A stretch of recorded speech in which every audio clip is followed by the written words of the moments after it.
最後に小沼先生をお願いしたいと思います。小沼先生は、メディカルドクターですが、現役の外交官、外務省で、国際保険の担当をしておられます。小沼先生、お願いします。ありがとうございます。よろしくお願いします。英語でやらせていただきます。I've got three issues to touch upon in this my presentation. It's first lessons, or one of the lessons from MDGs, Millennium Development Goals. Secondly, on the prospect of the post-MDGs. And thirdly, Japan's strategy and role on these issues. Firstly, on the lessons from, or one of the lessons of MDGs is, MDGs have 8 areas, 21 goals, and 60 indicators. They're very clear and very clear enough on where political and financial issues should be poured into. So it was pretty much worked for the resource mobilization, and it worked well for achievement tracking, and then in turn, further resource mobilization. It was worked as a very good cycle for that. And it coincided with the emergence of philanthropy, and as a result, over the last decade, health resources tripled. And it was really good. And as a result, in terms of AIDS, we have been succeeded in to contain it. And maternal newborn health, still some countries, especially sub-Saharan African countries, are lag behind. But many countries have good track record on maternal MMR, maternal mortality rate, infant mortality rate. They are in the MDG 4 and 5. But we have to look at the other side of the coin of MDGs. It might lack the comprehensive strategic approach, or in turn, some important areas were neglected. And people tend to think MDGs are all the target they have to aim for, and forget others. I can name 2. First, for example, reproductive health. Now, the MDGs have reproductive as MDG 5B, but initially it was not in MDGs. Finally, in 2007, over the 7 years effort of IPPF or UNFPA, it was included in MDGs. And now, this year, UK take the leadership to fight for family planning. And they organized July 11th Family Planning Summit. And secondly, nutrition. MDG says only for points out the issues, or only for the child under 5. But to complement this, Scale-Up Nutrition Initiative was formed to address the first 1,000 days from inception to include pregnant women. So that ICPD International Conference of Population Development already in 1994 pointed out the importance to cover pregnant women and child.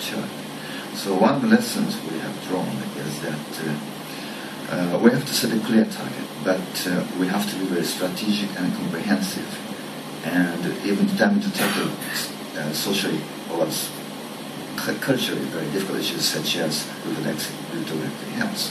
And this is one of the lessons drawn from MDGs. And post-MDGs, so we are approaching to the 2015 deadlines, and the discussion on post-MDG is beginning. So we're not in a position to project the results of negotiation or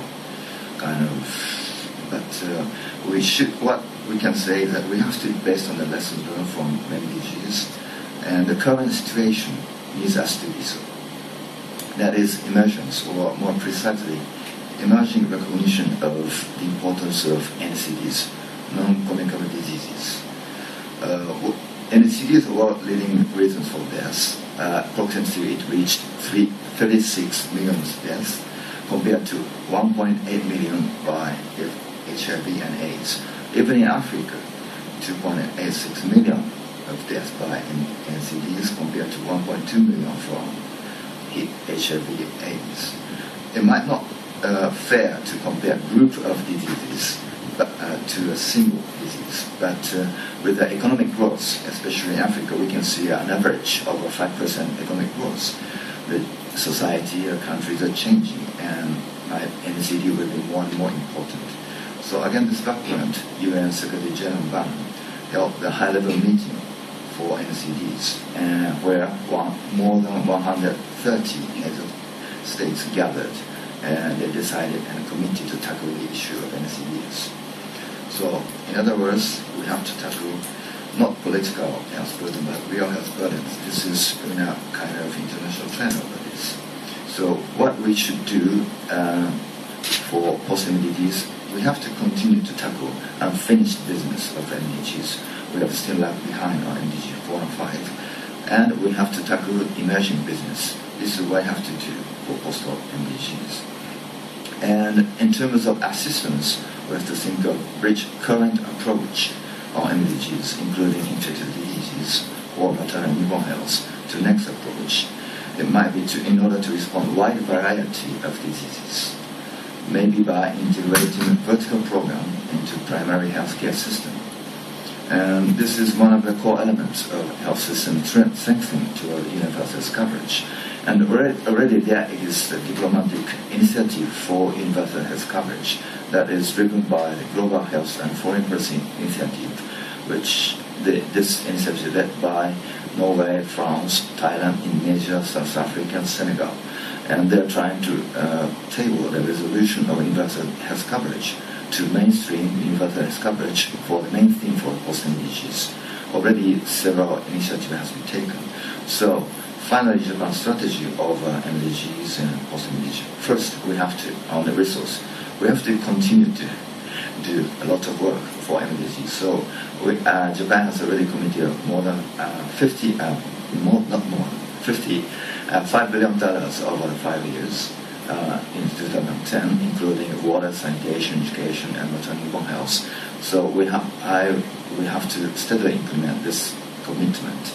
And for the post-MDGs, we have to lead the discussions, make it work for all health burdens, all the people. And that is mainstream health system strengthening toward universal coverage. So for that is a preparation for the post-MDGs that Japan has to take. And there, again, health system strengthening should be focused. And we have to prepare our own assistance, current assistance for the health system thing that is already done by the international course, by tuberculosis. And I need advice from and cooperate closely with the Research Institute of TB, Japan Anti-TB Association, Stop TB, Partnership with Japan for health system strengthening. Thank you very much.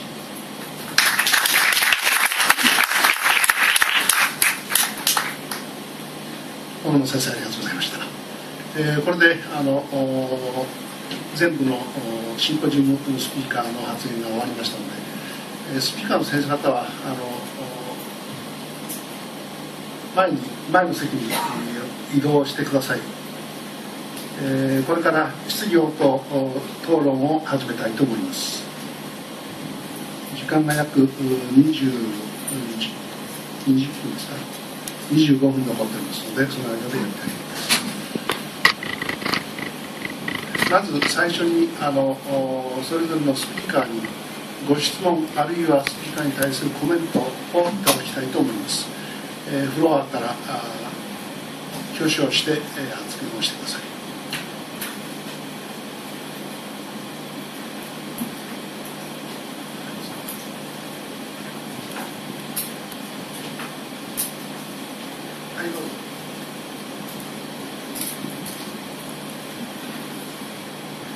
Hello, good morning, excellent presentation. I'm Dr. Bassi, I'm a pediatrician from Washington, D.C. My question to the gentleman from Haiti, after the earthquake, was there an upsurge in TB cases and how was it handled?